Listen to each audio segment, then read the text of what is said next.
مذہبی جماعت تحریک لبیک پاکستان کے سربراہ علامہ خادم رضوی کا نماز جنازہ آج لاہور میں اقبال پارک مینار پاکستان کے مقام پر ادا کر دی گئی۔ اب سے کچھ دیر قبل ہی ان کی نماز جنازہ ادا کی گئی۔ جس پل پر ہم کھڑے ہوئے ہیں اسے آزادی انٹرچینج یا آزادی برج کہتے ہیں۔ اسی برج کے اوپر وہ ایمبولنس یہاں سے کچھ فاصلے پر موجود ہے جس میں علامہ خادم رضوی کی میت موجود تھی اور یہیں پہ ان کا نماز جنازہ ادا کیا گیا۔ کچھ لوگ اس پل کے اوپر موجود تھے، کچھ اس کے نیچے موجود تھے۔ اقبال پارک جو مینار پاکستان کے ارد گرد موجود ہے وہ مکمل طور پر بھر چکا تھا، اس کے بعد لوگ موجود تھے۔ اس پل کے آگے جو علاقے ہیں ان کے اندر بھی صفیں بنی ہوئی تھی، وہاں پر بھی لوگوں نے نماز جنازہ پڑھی۔ جو سڑکیں اس طرف آ رہی تھیں وہ ان کو بلاک کیا گیا تھا ٹریفک کے نظام کو درست رکھنے کے لیے یا سیکیورٹی خدشات کے پیش نظر لوگوں کو اپنی گاڑیاں ان مقامات پر کھڑی کرنی پڑی اور اس کے بعد وہ پیدل چل کر اس جگہ پر پہنچے جہاں پہ انہوں نے نماز جنازہ ادا کی۔ نماز جنازہ سے قبل جو تحریک لبیک پاکستان ہے انہوں نے یہ اعلان بھی کیا کہ وہ علامہ خادم رضوی کے جو بڑے صاحبزادے ہیں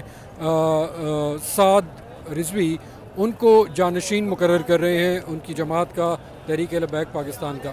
سعد رضوی جو ہیں انہوں نے خود ہی نماز جنازہ بھی پڑھوائی اور اس کے بعد اس سے پہلے سعد رضوی نے جہاں پر جتنے لوگ موجود تھے ان سے کہا کہ وہ ہاتھ بلند کر کے اور ان کے ساتھ حلف اٹھائیں۔ اس حلف میں انہوں نے ان سے یہ کہا کہ وہ خادم رضوی کا جو مشن تھا اس کو جاری رکھنے کا حلف لیں گے، اس کو جاری رکھیں گے اور اس کی پاسداری کرتے رہیں گے۔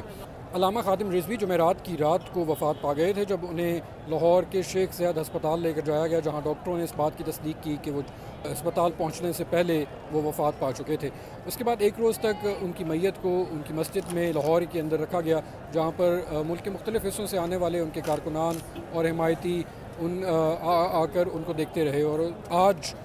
دوپہر کے وقت ظہر کی نماز کے ساتھ ان کی نماز جنازہ یہاں پر اقبال پارک میں ادا کر دی گئی۔ علامہ خادم رضوی پہلی دفعہ پاکستان کے سیاسی منظرنامے پر اس وقت ابھرے جب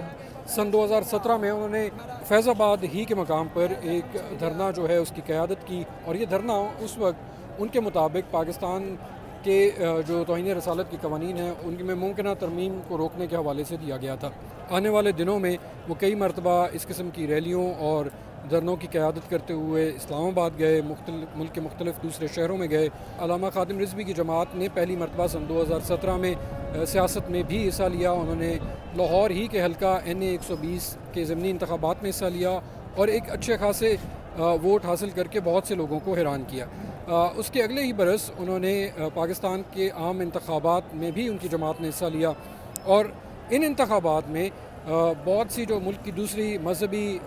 جماعتیں ہیں ان کے ووٹ سے زیادہ ووٹ حاصل کرنے میں وہ کامیاب ہوئے۔ جو رکن تھے ان کی جماعت کے وہ ملک کی مختلف صوبائی اسمبلیوں میں نشستیں بھی حاصل کرنے میں کامیاب ہوئے۔ علامہ خادم رضوی کے بڑے صاحبزادے سعد رضوی کو ان کا جانشین مقرر کیا گیا، لیکن اب دیکھنا یہ ہوگا کہ کیا سعد رضوی اتنی ہی حمایت حاصل کر سکتے ہیں جتنی کہ علامہ خادم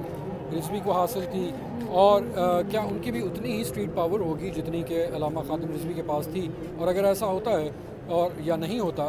تو آنے والے دنوں میں ان کی جماعت کا پاکستان کی سیاست کے اندر کیا کردار ہوگا۔